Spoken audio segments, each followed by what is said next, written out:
présidente de Feminatech, qui est une association qui existe depuis 2014 et qui travaille sur la mixité dans les domaines techniques et numériques.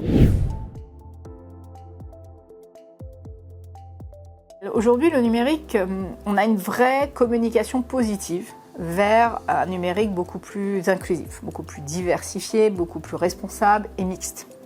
On a vraiment une promotion des métiers du numérique et surtout vers la féminisation. Donc c'est vrai que ça, il y a un vrai impact, il y a un vrai état de communication. L'État, les pouvoirs publics, tout le monde s'est emparé du sujet, même l'école.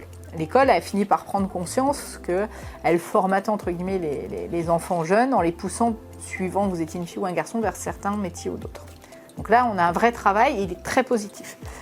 A contrario, sur certains domaines du numérique, vous prenez par exemple l'intelligence artificielle, on a encore peu de femmes qui y sont, et derrière ça a posé un problème sociétal.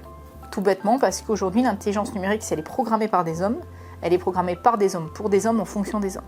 Et donc si on n'intègre pas beaucoup de femmes, on va avoir à un moment donné un problème où l'intelligence artificielle pensera comme des hommes, pour des hommes, par des hommes.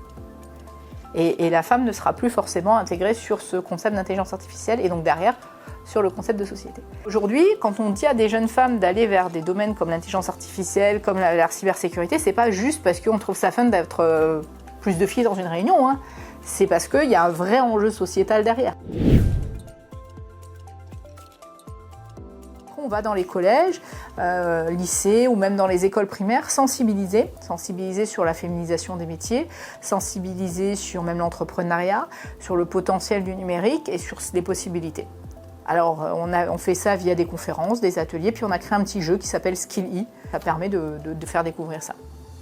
Sur la mixité, on s'est rendu compte que jusqu'à 10-11 ans, la période avant de rentrer au collège, la mixité se passe plutôt bien. Enfin, il n'y a pas vraiment une question sur tiens, ça c'est un métier dit de fille ou un métier dit de garçon.